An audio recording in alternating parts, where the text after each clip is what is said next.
So, following on from the video I made about the Green Party and wanting to um, essentially get rid of our nuclear deterrent, and somehow again, Putin will just ignore us. um, Once again, some people were saying in the chat about the Greens' peace plan, about but the plan that the Greens are suggesting is the very same plan that ended the Cuban Missile Crisis. Wouldn't that be a good idea? And to that is something we have been saying since the start of the war would not work. The Cuban Missile Crisis was that. It was a missile crisis that was solved through negotiations and the exchanging of missiles. We got the missiles removed from Cuba, and in return, the US removed some of its missiles from Turkey. That's how that crisis came to a close. Moving missiles from Europe and Russia moving its missiles, its nukes out of Belarus. How again does that get troops out of Ukraine, especially once again, which we'll go into a bit later in this video, Vladimir Putin reaffirming his territorial ambitions on Ukraine? I'm just going to say it because it keeps on being reinforced and it keeps on being true. The left, and I know we're painting everyone. I know a lot of people said that in the chat as well, but I consider myself to be, someone on the left, and lots of other people describe themselves as being on the left as well. So, hey, I'm going to keep on using it. um, but there are a lot of people on the left who still do not understand, I think, foreign policy, defense policy, business policy either when it comes to us. And because they do not understand this, because they do not actually put any effort into trying to learn about this, you get a whole series of votes they just abandon because they are really bad at this. But that's not what we're going to continue talking about today. I would rather, of course, actually talk about the good foreign policy that is going on in Switzerland this weekend, or has been going on, shall we say, this weekend in Switzerland. And that is, of course, the Ukraine Peace Summit. So far, the biggest one we have had. So before we do get talking more about that, please do remember to click on the like, share, and subscribe button. And of course, down below, there are links to my Patreon page, the one-off donation called Buy Me Coffee, Wiki Well, Buy Me Coffee, the YouTube thank you button. And of course, as always, there is the Pony Club down below as well. So thank you very much to all those who do help and support the channel. So what has gone on during this peace summit? Well, honestly, these peace talks do look incredibly successful. Not only in the lead up to this have we now had a declaration from the US by Biden saying that they are going to give a 10-year support to Ukraine in terms of defense, rebuilding, and improving its armed forces over the next decade, which is going to be really helpful for the people of Ukraine, especially following on from this.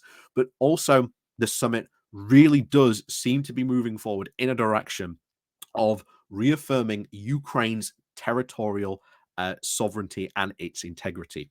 That everyone there, every single country has basically gone, we will not allow Russia to just come in and just tear big parts away of Ukraine. Now, of course, you've got to understand, why wasn't Russia there? And because Russia wasn't there, China decided, well, we're not going to attend either. Bear in mind, pretty much the only two people not in the room. And there is a valid reason why Russia was not there. It is because time and time and time again, Putin and Russia have pretty much been expressing the exact same peace plan for how they want to end this war, which is basically the complete and absolute unconditional surrender of Ukraine. And then, as Putin said, we'll talk. Because bear in mind, Putin, while all this has been going on, also said, hey, Ukraine, if you want peace, then just pull out of all the Donbass, all of Luhansk, all of Zaporizhia, all these territories that they do not fully control. And then we'll talk about peace. Then we'll have negotiations. Why should the Ukrainians give up all this territory that they have fought so hard to defend, even reclaimed in many cases,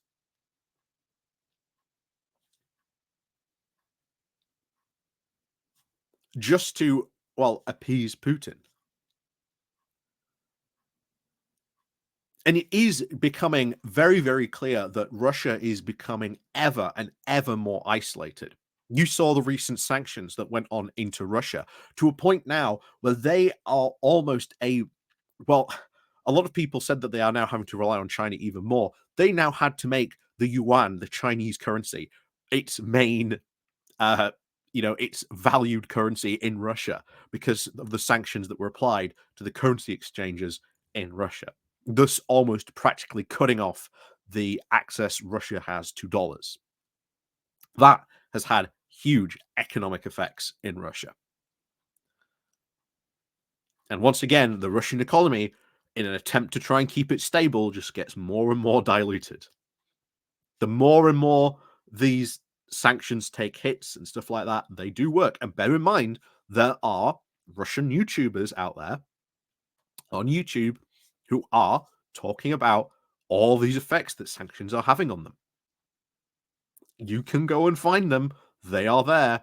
They will show you pictures of what's going on in the supermarket, the massive problems of inflation that they're having, even though the Russian central bank will say, "Ah, we're not having any problems with inflation."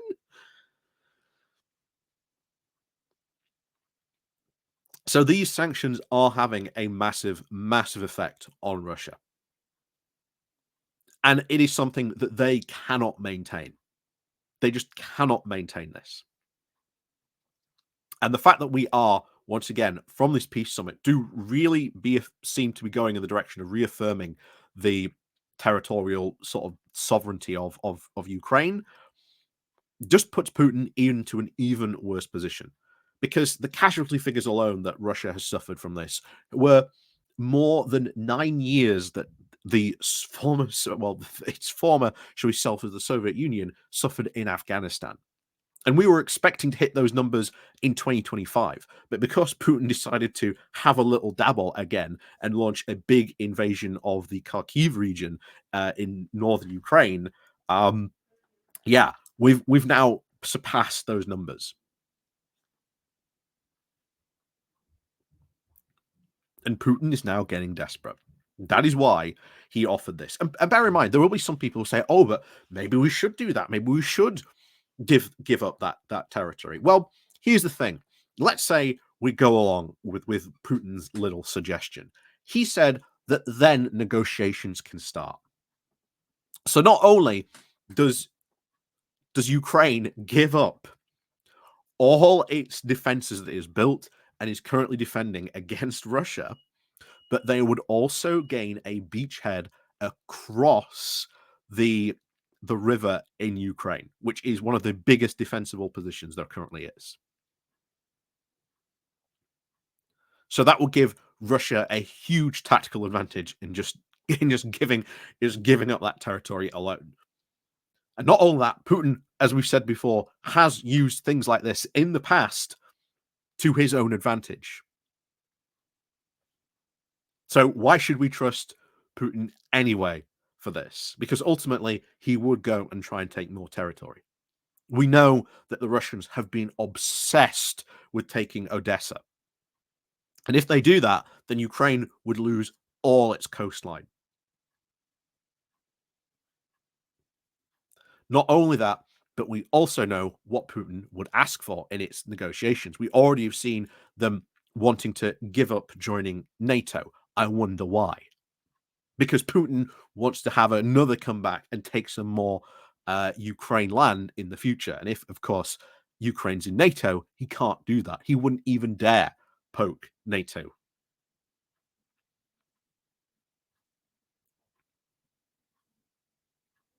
But one thing that we do know that we would see is the complete and utter hampering of the Ukraine military. So that in the future, if Putin did want to go back in, they wouldn't be able to defend themselves